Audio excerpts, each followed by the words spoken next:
Yo, what up, squad? All right, so on yesterday, man, we got a chance to see the full unboxing of the PS5 Pro, and I had it right here on the channel for you guys, and I can't lie, man, I'm a little impressed by what I seen. Now, if you guys missed that video, man, I'll have it right up here as well as right at the end of this video for you to click on and watch after you finish watching this one. But we ain't talking about that in this video, right? No, man. But today, man, we're talking about the official specs of the PS5 Pro, and we're going to talk about it here right now in this video, man. Now, I told y'all, man, it is about to be content overload from your boy here, from the kid here, man, when it comes to this PS5 Pro. So let's go ahead and let's discuss, and let's go ahead and let's get to it. So as you guys know, man, the PS5 Pro's unboxing are they're officially coming out, man, prior to the US embargo date, which I believe is like November 7th, and also when I'll be officially getting mine here in-house, in the space here, in the studio, man.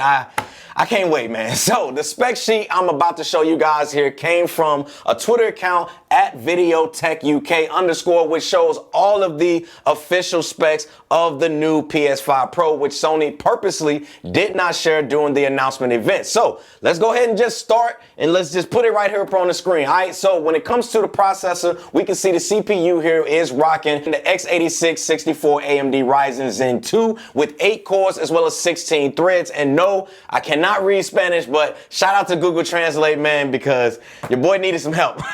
Now, we did hear some rumors or leaks from developers, which we are not seeing here on this spec sheet, is that we could actually clock the CPU 10% faster, which was supposedly going to be more of like a high frequency CPU mode, but it doesn't necessarily look like this has been included on this official spec sheet that was confirmed. So I wouldn't necessarily count on that like CPU bump up or that spec bump from a CPU performance perspective. Now, when it comes to the GPU here, now they didn't really specify completely, but we are getting RDNA AMD Radeon GPU with 16.7 T-flops. Now, the reason why I personally believe that the graphics here is unspecified is because it does contain some RDNA 4 IP tech that hasn't really officially been released yet by AMD, which is supposedly come either later this year or early next year. Now, when it comes to the memory here, this was actually something that was somewhat surprising. Not when it comes to the GDDR6 16 gigabytes of RAM. No, I'm not talking about that. I'm talking about the 2 gigabytes of DDR5 RAM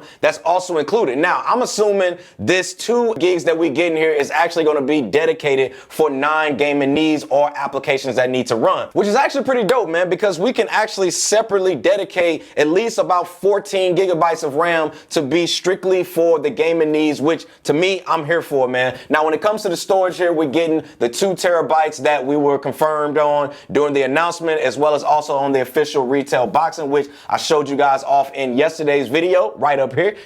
Now, when it comes to the ports here on the back as well as the front of the PS5 Pro, we have 2 USB-A super speed ports that are up to 10 gigabits per second. We also get 1 USB Type-C high speed port and 1 USB Type-C super speed port, which again is up to that 10 gigabits per second. Now, internally, we also have our standard M.2 SSD port, which will add that additional storage space that I highly recommend that you guys get. Now, the one that I personally recommend here is the WD Black, man. These are the ones that I put in my Slim here. And again, I'll have a link for you guys down in the description section below, because it also includes the heatsink already on it, and it's approved by PlayStation. Because look, y'all, if you spending $700 on this console, I better not see not one of y'all putting a cheap SSD inside of your console, y'all. So make sure you guys go out there and get a good one, man. So again, man, if you want the ones that I'm rocking, man, I'll have this here down in the description section below, because I already got mine ready to put on there as soon as I get it here in house. Now, when it comes to the wireless networking, man, we have the standard IEEE 802.11 and Bluetooth 5.1. Now, somebody in yesterday's video here, they asked about the Ethernet port. They were saying, is it a 2.5 gigabits per second? Based on the spec sheet here, it is a 10 base T, 100 base TX, and 1000 base T, which basically means it's a 1 gigabits per second base port or 1000 megabits per second. Now, when it comes to the wattage, we have a bump up here from the old PS5, which I believe was 350 watts to now 390 watts on a PS5 Pro. But keep in mind, even with the 390 watts, when it comes to 4K gaming, you only gonna pretty much use about 200 watts. So there's a lot of good headroom there. But with this upgrade here in performance as well as visual quality on the PS5 Pro, we could possibly see us getting a little bit closer to that 390 watts being used. So to me, man, I just think it's good that we finally know exactly what the specs are for the PS5 Pro, and we don't pretty much have to guess anymore. Now, moving on to the last thing that I actually want to talk about, and that is a new feature called PS5 Pro Game Boost. And I kind of mentioned this on my community tab, so make sure you guys are checking out the community tab here, which is basically a feature where you can actually turn on in your settings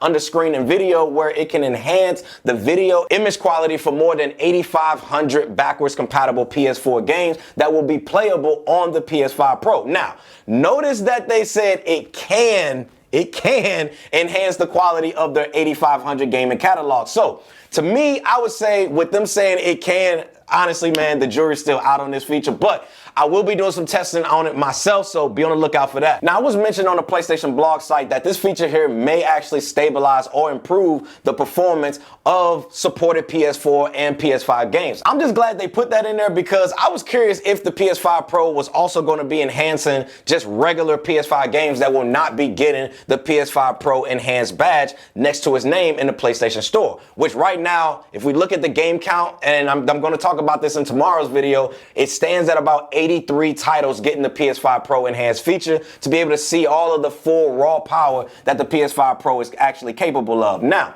I mentioned that it is under the screen and video and under video output within your settings. Now, this screenshot here that I have right up here on the screen was released from someone who already has the console that showed some of the new toggle features, and this feature here is the enhanced image quality for the PS4 games, and the text that's under it states improve the image quality of PS4 games to enjoy higher quality gameplay for some games. Notice how they actually said some games, right? Not all games. So just keep that in mind. Turn this off if you experience unexpected behavior during gameplay. Now, two things that I gathered from this statement that they have underneath that post, right? And that is, number one, it's not going to work with all PS4 titles, right? And the second thing is that I gathered is it almost seems like this here is more of like one of those experiment features rather than a finished software feature to me. Or maybe it's one of those things where they're kind of gathering data on which games is and which games is not. Because they put the statement, turn this off if you experience unexpected behaviors during gameplay, which makes it seem like it's an unfinished product. Because before that last line, I was actually going to say, hey, make sure you guys turn this bad boy on, because you don't know which games is actually going to be that or not. But I just feel like right now it's more kind of in trial mode, and it's going to be more on a game by game basis, if that makes sense. Now, you're probably like, CKid, man, I know we're talking about this PS4 enhancement feature and all of that, but what is it actually going to look like? Well, I do got a couple screenshots, man, that I want to show you. Now, the one that I have here is for the PS4 game Bloodborne with the enhanced turned off as well as turned on. And y'all know me, man. I've been looking at this, y'all, and I'm going to keep it all the way at being with y'all. I honestly do not see a difference here with this feature turned on. Now, obviously, if you zoom all the way in, yeah, you can see like some slight differences here and there. But if you just playing a game like a regular person is, and you turn this feature on, you will not notice that much of a difference, if notice a difference at all. So again, this could be like, again, a game by game case on how much better it's actually going to be. But I'm going to always be honest with y'all, man. I don't think this feature here will be all that much useful if you guys ask me. But hey, I say, hey, turn it on for yourself, try it out, pin it on the game that you guys are playing, and just see how it looks for yourself. Because to me, if the only way for me to really see the changes is by cropping this in and zooming this in, then to me, I really feel like it's not a feature that's really worth it, if I'm just being honest with y'all. But y'all, that's pretty much it, man. Keep it locked here on the channel, man, for more information around the PlayStation 5 Pro or the PS5 Pro. Now, if there's more stuff that comes out before the PS5 Pro get here, then I'll definitely make sure to get it right here on the channel and keep you guys updated for sure. Now, you all know I got the console here coming in-house here pretty soon, as well as some new plates for the PS5 Slim and a bunch of other stuff that I got coming in here, man, to get here on the channel, as well as I'm also going to be live streaming directly from the PS5 Pro to also test out some of the network features and the Wi-Fi 7. So if you guys want to see all of my PS5 Pro content that I got coming y'all way, if you're new here, then go ahead and hit that subscribe button below, as well as let's go ahead and get this video, man, to 2,000 likes, man. Thanks again for watching. I'll see you guys tomorrow. Happy gaming, squad. We out.